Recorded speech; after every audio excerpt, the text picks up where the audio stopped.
নমস্কাৰ প্ৰিয় দৰ্শকসকল, পোনপ্ৰথমে আজিৰ ভিডিঅ'টোলৈ সকলোকে স্বাগতম জনাইছোঁ। আজি আমি আপোনালোকক এবাৰ 2025 বৰ্ষৰ শেষৰ সময়খিনিত বৃহস্পতি গ্ৰহৰ ৰাশি পৰিৱৰ্তনে মেষ ৰাশিৰ ব্যক্তিসকলৰ ওপৰত লৈ আনিবলগীয়া কেইটামান শুভ প্ৰভাৱৰ বিষয়ে জনাম।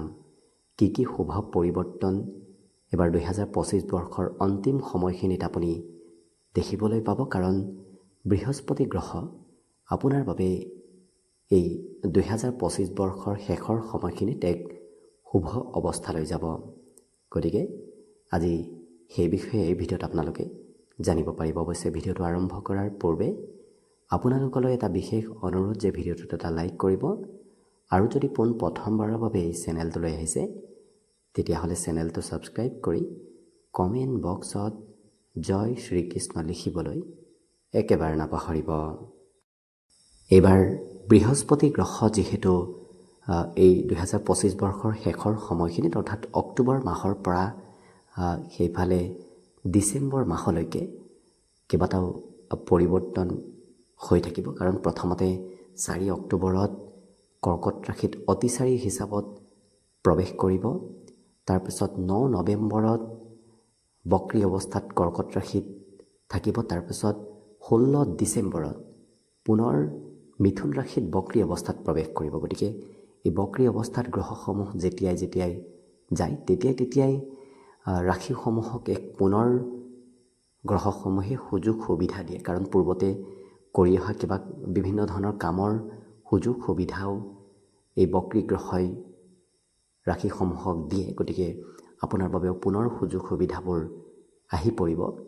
গতিকে বিশেষকৈ মেষ ৰাশিৰ ব্যক্তিসকলৰ বিষয়ে যিহেতু আজি আমি আপোনালোকক জনাই আছোঁ, গতিকে মেষ ৰাশিৰ ব্যক্তিসকলক এই গ্ৰহস্থিতিয়ে 2025 বৰ্ষৰ শেষৰ সময়খিনিত প্ৰথমতে যিহেতু চতুৰ্থ স্থানত প্ৰৱেশ কৰিব, গতিকে চতুৰ্থ স্থানত বক্ৰী হোৱাৰ লগে লগে আপোনাৰ ঘৰত উন্নতি প্ৰগতিৰ এক বিশেষ যোগ আহি পৰিব।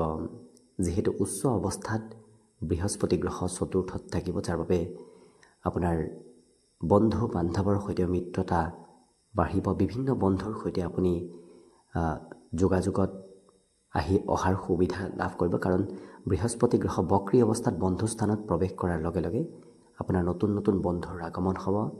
ভাল বন্ধু লগ পোৱাৰ সম্ভাৱনা আহি পৰিব।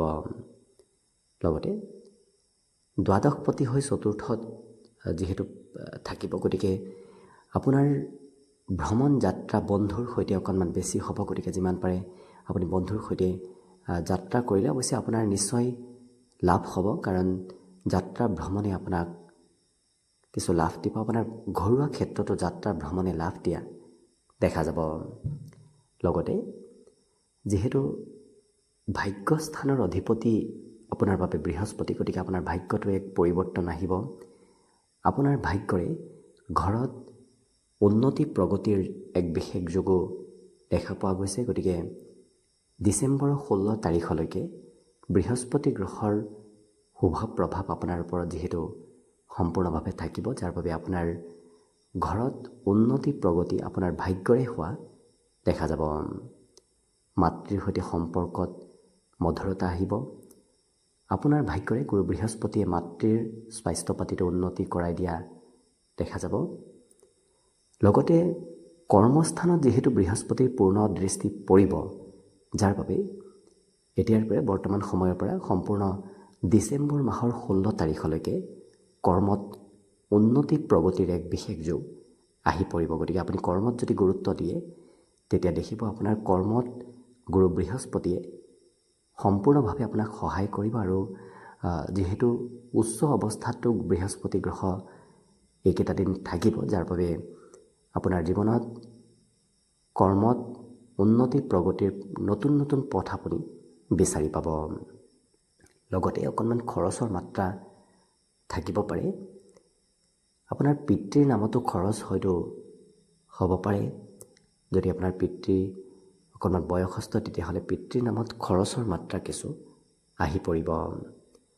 ইয়াৰ বাহিৰে কিন্তু স্বাস্থ্যটো অকণমান খৰচ হ'ব পাৰে। স্বাস্থ্যজনিত ক্ষেত্ৰতো মাজে সময়ে খৰচ হৈ থাকিব। অকণমান পেটৰ সৰু সুৰা বিষ যেন অনুভৱ কৰিব পাৰে। গতিকে যিমান পাৰে খোৱা লোৱাত গুৰুত্ব ৰাখিব। বেছি হজম নোহোৱা বস্তুবোৰ আপুনি নাখাব, কাৰণ বৃহস্পতি গ্ৰহ যেতিয়াই দুৰ্বল থাকে তেতিয়া অকণমান লিভাৰত কিছু প্ৰভাৱ পৰিব ধৰে। গতিকে যিমান পাৰে আপুনি খোৱা লোৱাত যাতে মাছ মাংস খোৱাৰ পৰাও এইকেইটা দিন অকণমান দূৰত থাকে, নিচাযুক্ত দ্ৰব্য সেৱন কৰাৰ পৰাও দূৰত থাকে। তেনে কৰিলে স্বাস্থ্যত কোনো ধৰণৰ প্ৰভাৱ আপোনাৰ নপৰে। গতিকে চিন্তা কৰাৰো প্ৰয়োজন নাই। অৱশ্যে স্বাস্থ্যত পৰিৱৰ্তন নাহিবলৈ, স্বাস্থ্যত অশুভ প্ৰভাৱ নপৰিবলৈ আপুনি প্ৰতি বৃহস্পতিবাৰে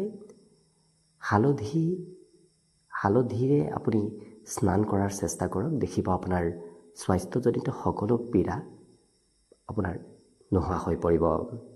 লগতে যিহেতু বৃহস্পতি গ্ৰহ আপোনাৰ বাবে এক শুভ কাৰক গ্ৰহ হয়, আৰু আপোনাৰ যিহেতু চতুৰ্থত উচ্চ অৱস্থাত আছে, কেন্দ্ৰ স্থানত থাকিব। গতিকে কেন্দ্ৰত যেতিয়া বৃহস্পতি গ্ৰহ অৱস্থান কৰে তেতিয়া অন্য গ্ৰহৰ প্ৰভাৱ বহুখিনি নোহোৱা কৰি পেলায়। গতিকে কেন্দ্ৰত বৃহস্পতিৰ স্থিতিয়ে, বৃহস্পতিৰ কেন্দ্ৰস্থানত দৃষ্টিয়ে আপোনাৰ জীৱনত প্ৰত্যেকটো ক্ষেত্ৰত, প্ৰতিটো দিশত আপোনাক উন্নতি প্ৰগতিৰ পথত আগবঢ়াই লৈ যাব। গতিকে খুব সোণালী সুযোগ আপোনাৰ বাবে এইখিনি সময় চলি আছে। 16 ডিচেম্বৰ অৰ্থাৎ আঘোণ মাহৰ 29 তাৰিখলৈকে আপোনাৰ জীৱনত দেখিব বিভিন্ন ধৰণৰ উন্নতি প্ৰগতি আপুনি দেখিব পাব। লগতে যিহেতু পূৰ্বৰ পৰাই আপোনাৰ দ্বাদশ স্থানত অশুভ গ্ৰহ শনিৰ অৱস্থান হৈ আছিল। গতিকে শনিৰ সেই অৱস্থিতি অকণমান খৰচ পাতি আপোনাক বঢ়াই আছিল। কিন্তু এইকেইটা দিনত শনিৰ সেই অৱস্থিতিও কিছু পৰিৱৰ্তন আহিছে, আৰু বৃহস্পতিৰ পূৰ্ণ দৃষ্টি যিহেতু খৰচৰ স্থানত পৰিছে, গতিকে য'ত খৰচ হ'ব সেয়া ভাল স্থানত খৰচ হ'ব। মিতব্যয়ী কিছু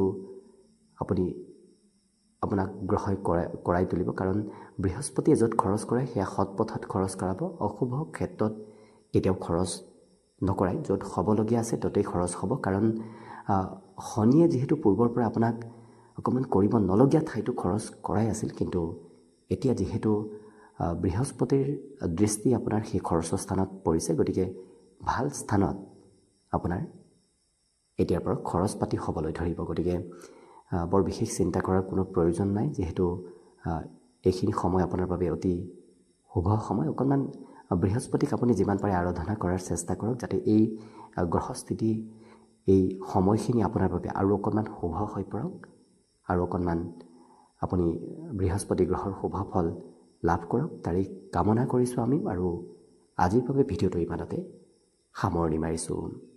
ধন্যবাদ।